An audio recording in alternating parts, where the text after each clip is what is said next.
I originally intended to title today's episode Big Pet Food, the Wild Wild West, and then I realized that was disparaging to our nation's history. The reality is more like big pet food is a funhouse maze of deceit.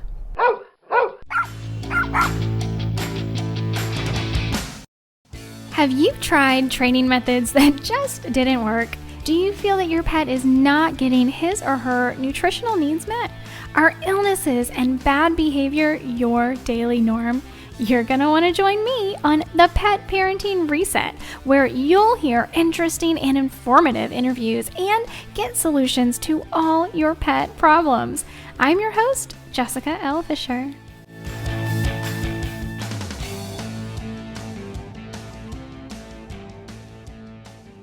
Welcome back, pet parent. I'm so glad you're here with me today because this funhouse maze, as I've deemed it today, is really confusing and difficult for the average pet parent to navigate. Actually much more difficult than a carnival funhouse, because you can make it through a carnival funhouse. And here's the thing, you can make it through the deceit from the pet food industry. It takes a lot of patience, money, because you actually have to pay to access definitions of what goes into pet food. That's fun. And the reality is, so the FDA is in charge, in the United States, is in charge of food and drug. Well, they have given a lot, almost all, regulatory power over to AAFCO, which, if you haven't heard before, is AAFCO. So I have a ton of notes here. FDA. So FDA's partnership, this is from the FDA website, FDA's partnership with local and state agencies and AAFCO. AAFCO is the Association of American Feed Control Officials. FDA and local state agencies all play a role in regulating pet food and participate in the AAFCO, Association of American Feed Control Officials. While AAFCO itself has no regulatory authority, this voluntary association of local, state, and federal feed control officials works to promote a safe feed supply by developing definitions for ingredients used in animal feed and pet food. Having definitions helps ensure that the ingredients are uniform and safe for the animal that will eat the food. And developing uniform language that states may adopt or reference in their animal feed laws. Having common language in these laws helps with interstate commerce, allowing animal feed and pet food to flow between states without interruption.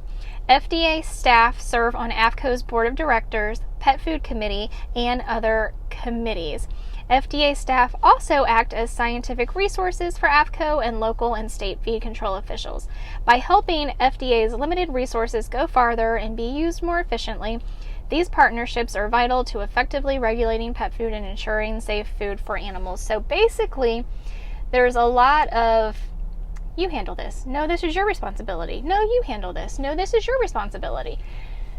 There's a lot of that going on.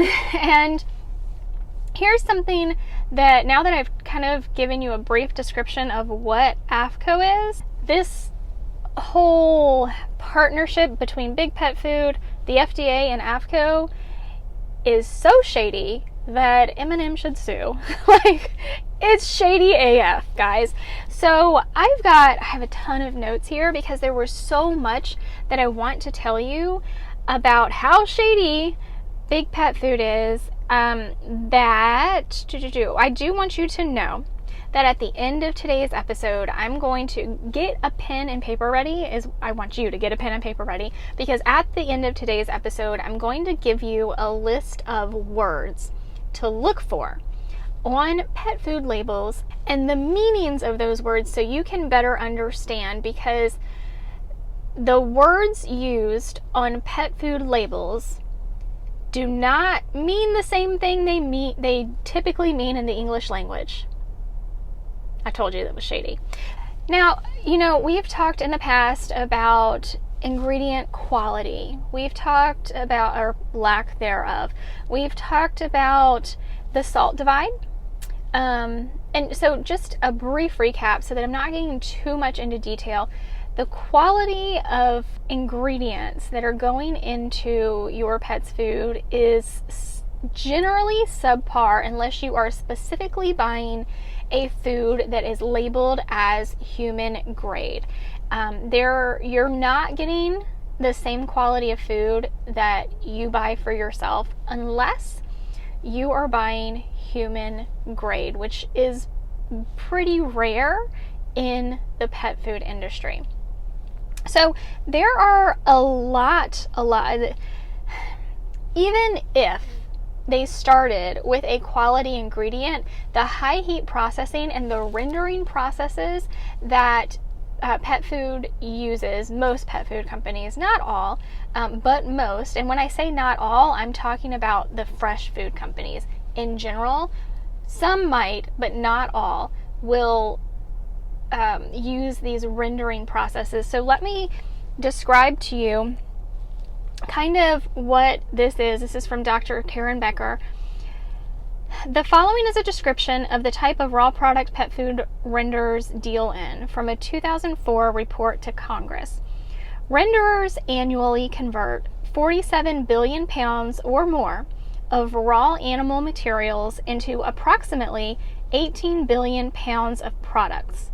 Sources for these materials include meat slaughtering and processing plants, the primary one, dead animals from farms, ranches, feedlots, marketing barns, animal shelters, and other facilities, and fats, grease, and other food waste from restaurants and stores. Renderers drive around in specially designed trucks picking up dead farm and ranch animals, as well as dead pets from animal shelters. They also collect fat, grease, and other human food waste from food outlets that goes into pet food. The rendering process involves combining raw product, which will be defined in just a minute, in huge containers and grinding the mixture down to chips or shreds. The mixture is then cooked at 220 degrees to 270 degrees Fahrenheit for up to an hour, which separates the meat from the bone. The grease, also called tallow, rises to the top, is skimmed off the mixture, and becomes the mystery animal fat frequently found on pet food ingredient labels. The remaining product is put in a press, which squeezes out all the moisture and pulverizes the material into a powder. Shaker screens are used to separate excess hair and large bone chips from the powder. The result is meat and bone meal added to pet food formulas. So the raw product is actually what I had just described to you a moment ago, the 47 billion pounds that are converted into approximately 18 billion pounds of product, of which the sources are dead animals from farms, ranches, feedlots, dead animals from animal shelters and other facilities, and the greases and fats and things collected from restaurants and stores. That is what they mean by raw product.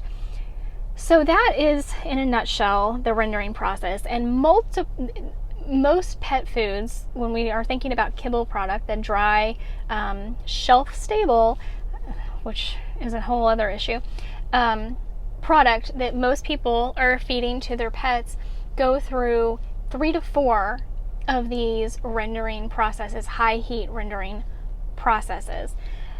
So there's little to no nutrition left in this meat product, or animal protein product, at the end of all of the rendering processes, which means that they have to then add back in the vitamins and nutrients to meet AAFCO minimum guidelines for nutrition, depending on whether it's a dog or a cat food. That varies slightly.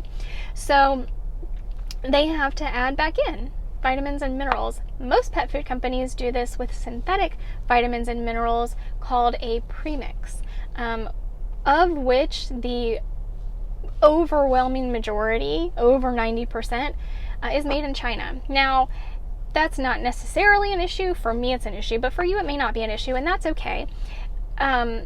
The issue really is that these large pet food companies are supposed to test the premix when they get it to make sure it is accurate, that it has the nutrients as labeled, and nothing more and nothing less. And then once they add the premix in and they get a finished product, they are then again supposed to test to make sure that the nutritional value is there, nothing more, nothing less. They almost never do this. So you see things like excessive vitamin D recalls. It happens all the time because they're not testing the premix and then testing the end product before it goes to the consumer. So there is a ton of marketing going into that bag of food or even that can of food that you buy for your pet. And in fact, most of the label is marketing. Susan Thixton on Truth About Pet Food has an incredible breakdown of how much regulation actually goes into the packaging and the labels on the foods that you buy for your pets, and it is minimal. Well over 90% of that packaging is all marketing. And so Dr. Karen Becker put out a blog post about some of the buzzwords that you should be very, very wary of. And she's saying big pet food spends big money on marketing, which is why it's so important for pet parents to learn to spot the spin, because they are certainly spinning the truth. Pet food producers describe their formulas as natural. As a purchaser of their products for your dog or cat, you should be aware there's nothing natural about ultra-processed pet or human food. So here is the definition of natural. If you use the word natural on a food label, it is supposed to mean existing in or derived from nature, not made or caused by humankind. And understand that processed food does not qualify as natural. However, pet food companies get away with a lot more because they are not held to the same standards as human foods. These pet food manufacturers also described rendered extruded formulas with dozens of added animal feed grade ingredients as clean pet food. As a savvy consumer and pet parent, you recognize that ultra-processed diets designed for extended shelf life can't possibly be clean. Another example, rice bran is described by pet food producers as a superfood for pets. You, however, know that it's a highly problematic, biologically inappropriate ingredient. So a lot of pet food companies are using these buzzwords, natural, clean, superfoods, because they are not held to the same standards as human foods. They are held to the standards of feed, not food. Pet food is also allowed to use what they call 4D animals. So if you've ever heard the term 4D, it means that the animal is dead, diseased, disabled, or dying prior to slaughter. It might be chicken, or it might be turkey, geese, buzzard, seagull, unidentified roadkill with wings, or a pet bird euthanized as an animal shelter, and they can call it poultry, basically, on a label. So poultry doesn't necessarily mean chicken, even if they are advertising a big, beautiful piece of chicken on the cover, on the face of that bag or can. They also have their own definitions for byproducts. So here is the AAFCO definition of chicken byproduct meal. Chicken byproduct meal consists of the dry, ground, rendered clean parts of the carcass of slaughtered chicken, such as necks, feet, undeveloped eggs and intestines, exclusive of feathers, except in such amounts as might occur unavoidable in good processing practices. Dr. Becker says chicken meal is vastly different from chicken byproduct meal.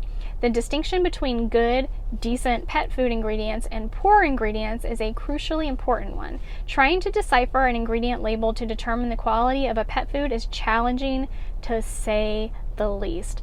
And one wonders if the wordplay among industry insiders is deliberate. I actually think it is. As I said, they be shady. Here are some kibble myths that we need to debunk right now. The first myth: kibble cleans pets' teeth. Oh my goodness, this is the furthest thing from the truth. In fact, it is starches and carbohydrate, and it actually sticks to your pet's teeth and promotes tartar buildup. I don't quite know how people have decided that it cleans teeth when it literally does the opposite, but here's what Dr. Becker has to say. Dry, extruded diets have been promoted as helping to keep pets' teeth clean. But this is utter nonsense. Kibble is no better for your dog's or cat's teeth than crunchy human snacks are for your teeth. It would never occur to you to eat a handful of peanut brittle or granola to remove plaque and tartar from your teeth. And the idea that dry food keeps your pet's teeth clean is just as silly. So the next myth is that kibble is better nutrition for your pets. Also, not true. It is not species appropriate. It doesn't have moisture. We need moisture to live. So do our dogs and cats. So here's what Dr. Karen Becker says. Based on the survey results, nearly half of pet owners at least somewhat agree that dry foods are healthier than canned pet food. For purposes of clarity, when I refer to dry food here, I'm referring to extruded kibble, not minimally processed, freeze-dried, or dehydrated pet food, which in theory is also dry food. The reality is that ultra-processed feed-grade kibble is one of the least healthy pet foods on the market today. Many pet parents who feed kibble love the simplicity of buying it in bulk and simply pouring it into their dogs' or cats' bowls at mealtime. But one of the many problems with this convenience pet food is it doesn't store well. No complete and balanced pet food exists that is also shelf stable. Let me say that again. No complete and balanced pet food exists that is also shelf stable. One example: as soon as a bag of kibble is opened, important dietary fats in the food start to go rancid, and long-term consumption of rancid fats can obviously negatively impact your pet's health.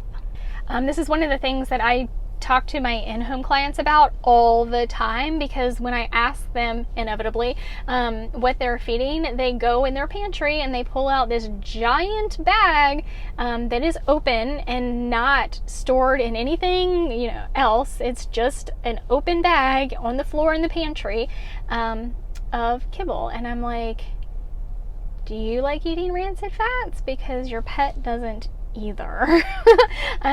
So it's very, very important that we understand that it's complex, yes, but once we get our heads wrapped around it and we know what to look for, we can make better decisions to help support the health of our pet.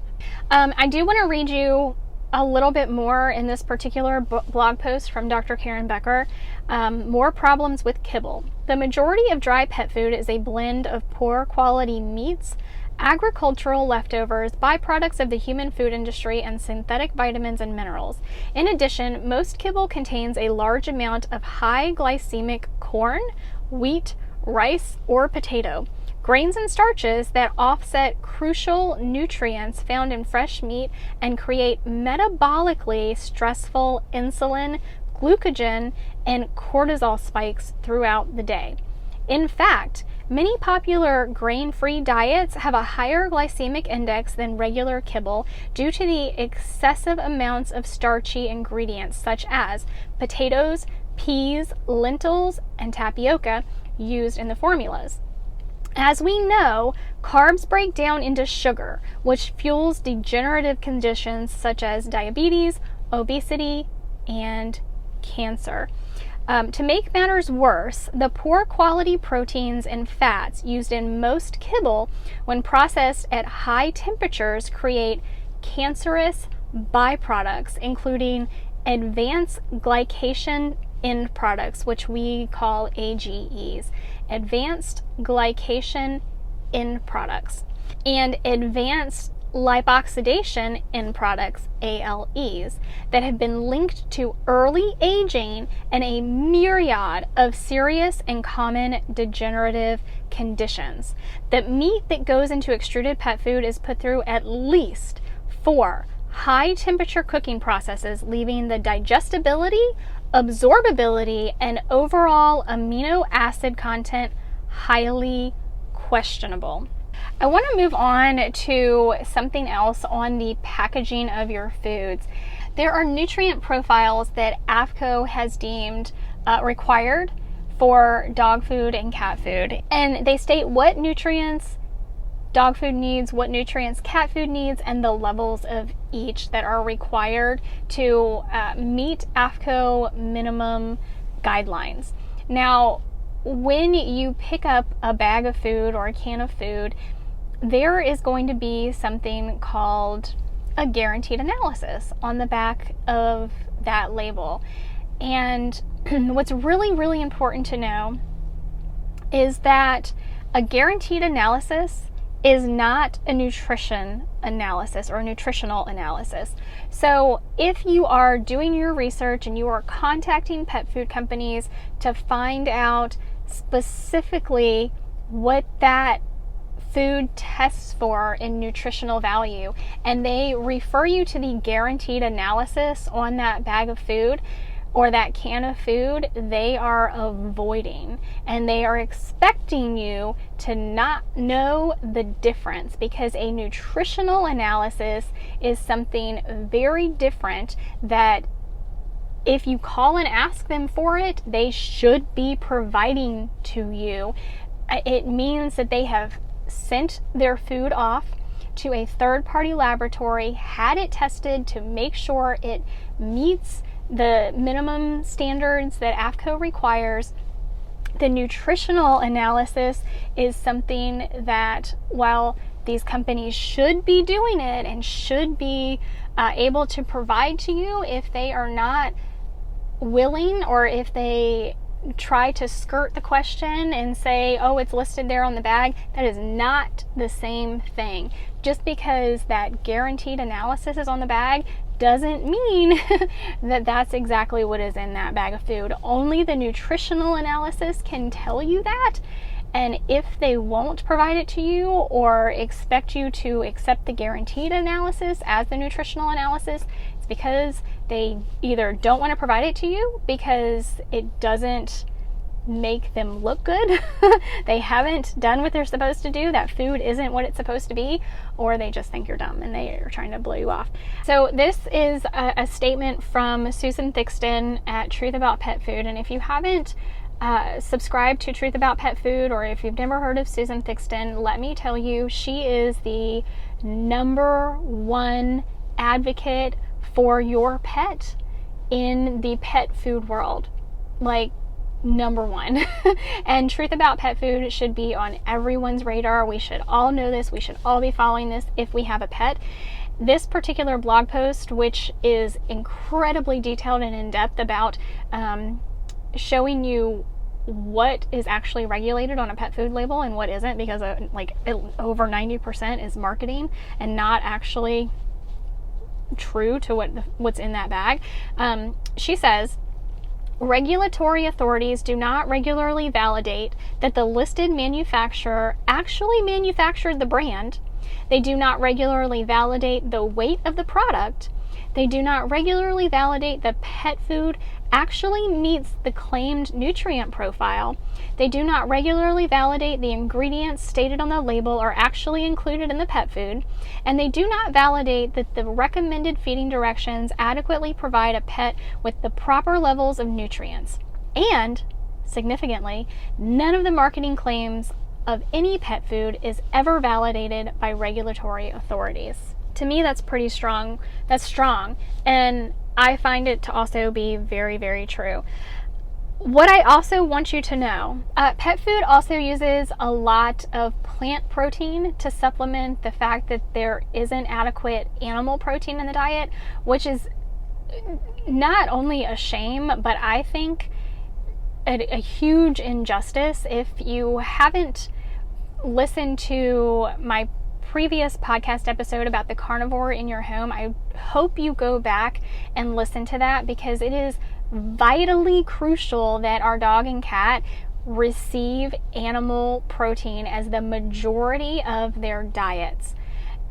Real, fresh animal protein. So a lot of pet food companies are using plant protein to supplement. This does not translate the same way in our dogs and cats' bodies. It doesn't translate the same way in our bodies either, by the way. They also do something called ingredient splitting. So if you haven't heard about ingredient splitting, if you read a pet food label and you see things like, I just have a pet food label in front of me, and it lists, I'm just going through, whole grain corn, soybean hulls, barley, whole grain wheat, corn gluten meal, soybean meal, rice, poultry byproduct meal, glycerin, egg and chicken flavor, beef fat, poultry and pork digest.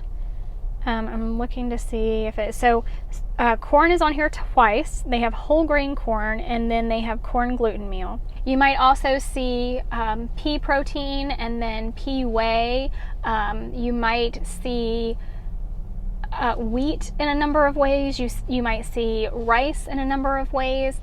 There are lots of different ingredients that they split so that they don't have to list it as the first ingredient on the bag. And the reason for this is when you are reading the ingredient label, the first ingredient listed is it has to be the majority percentage, and then as the ingredient label continues, the percentage goes down. So in an effort to make sure that corn or peas or potatoes, whatever it may be, isn't the first ingredient, they split those ingredients and say that it's pea whey and pea protein or something like that. Or in this case, whole grain corn and corn gluten meal. They've split it. And the reason that they do that is so that it doesn't wind up being the very first ingredient in the label, because they know it's a psychological trick. They know in the mind of consumers that consumers don't want to see that. They want to see some sort of meat as the first ingredient, even if it is a byproduct or a byproduct meal, because most consumers just aren't educated. Fortunately, you are becoming more and more educated. So here we are. We've gotten to the point where you need your pen and paper, because we're going to talk about some words that pet food manufacturers use that do not have the same meaning that you use in the English language. They mean something totally different because AAFCO has defined them differently. And as I was saying earlier, to get the definitions from AAFCO, you have to pay, I think it's like $250. It might have even gone up to get the booklet, the pamphlet that explains the definition. Yeah, I know. How crazy is that? You're expected to be an educated consumer and buy these products, yet they're not providing you the definitions of the words they're using on the labels of these products. I told you guys, they're shady AF. Okay, so let's start with flavor. When you see the word flavor on a package, a pet food package, it says, this may be a chemical or food ingredient added to impart a specific flavor. Animal digest, a rendered product of fats and meat treated with heat, enzymes, and or acids to form concentrated natural flavors, generally not high quality, is commonly used for flavoring. Many treats are labeled bacon flavor or filet mignon flavor. Believe me when I say you won't find real bacon or filet mignon on the ingredient list for these products. Okay, the word with. This term means there is 3% of the named ingredient in the formulation.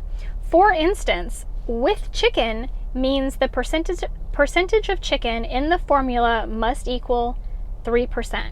Don't be fooled into thinking you are buying a product that has high meat content, because if it says with chicken or with beef or with pork, 3%. Dinner, platter, entree, recipe, nuggets, or formula. This product must contain 25% of the named ingredients. So a chicken dinner cat food must contain 25% chicken. Notice if it said cat food with chicken, it would only be 3% chicken. It's up to the consumer to know the difference in the names. If a whole meat is used instead of a meat meal, the meat ingredient may only be 10% of the ingredient list, as water weight counts as part of the 25%. This is why some people argue that a meat or poultry meal would provide more actual meat in the pet food product than a whole meat source. And this, by the way, is from a blog post from Dr. Judy Morgan's Naturally Healthy Pets, dated January 21st, 2019. And then there are a whole bunch of examples. So an example from FDA, for example, one pet food may list meat as its first ingredient and corn as the second ingredient. The manufacturer doesn't hesitate to point out that its competitor lists corn first, meat meal is second, suggesting the competitor's product has less animal source protein than its own. However, meat is very high moisture, approximately 75% water. On the other hand, water and fat are removed from the meat meal, so it is only 10% moisture. What's left is mostly protein and minerals. If we could compare both products in a dry matter basis, mathematically removing the water from both ingredients, one could see that the second product had more animal source protein from meat meal than the first product had from meat, even though the ingredient list suggests otherwise. Are you confused yet? I bet you are. Okay, from the FDA description, in the example, beef dinner for dogs, only 1/4 of the product, 25%, must be beef, and beef would most likely be the third or fourth ingredient on the ingredient list, because the primary ingredient is not always the named ingredient and may in fact be an ingredient that the consumer does not wish to feed. The ingredient list should always be checked before purchase. For example, a cat owner may have learned from his or her finicky feline to avoid buying products with fish in it because the cat doesn't like fish. However, a chicken formula cat food may not always be the best choice, since some chicken formulas may indeed contain fish and sometimes may contain even more fish than chicken. A quick check of the ingredient list would avert this mistake. If more than one ingredient is listed in the name of the food, the two ingredients combined together must equal 25% of the formula. So a chicken and vegetable dinner must have a total of 25% chicken and vegetables, and each ingredient must make up at least 3% of the formula. That means chicken might be 13% of the formula and vegetables might make up the other 12% of the formula. The remaining 75% of the formula can be any other ingredient listed on the label ingredient panel. That means you are feeding a very low meat ingredient product. Cat food or dog food without descriptors. These foods must contain 95% of the named ingredient, excluding water, so only 70% if using whole meat ingredients. In this instance, chicken cat food must contain 95% chicken. Chicken and liver cat food must contain 95% chicken and liver when added together. Since chicken is listed first in the name, there must be more chicken than liver. Dr. Judy Morgan says, do you have all of this memorized so that you can be an informed consumer? Or are you satisfied with products that say 100% complete and balanced nutrition, no matter what the ingredient list includes? Well, I know I'm not. That's why I did this podcast today, to show you not only how confusing it can be, but that you can get the information to know better and learn and read an ingredient panel to make informed and educated decisions for your pet. I personally found out a lot of this information after I had already made the decision to switch my pets to fresh food diets. That is just because something in my head clicked and said, why am I eating fresh food and my pets aren't? And then I started learning all of this. But for a lot of people, they have to learn at least some of what we talked about today and realize how insidious the pet food marketing is. And because guess what? Your dog and your cat aren't buying these products off the shelves. you are, which means these pet food companies are marketing to you, and they are using your psychology to trick you. So once again, AAFCO is shady AF. This was a little bit longer of a podcast, especially a solo one, but I really wanted to get a lot of this information out to you because it is really, really important for us to know it. And I hope it was helpful and beneficial. Make sure to reach out to me on the socials and let me know that it was helpful.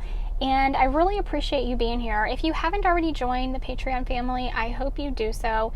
You can go to thepetparentingreset.com, and right there in the top navigation menu is a link to Patreon. You can join for as little as $1 a month, and it helps for me to continue to bring content like this to you. So with that, I'm going to go ahead and end today's podcast. I hope you and your pets have a wonderful rest of your day. Please give them some extra love from me.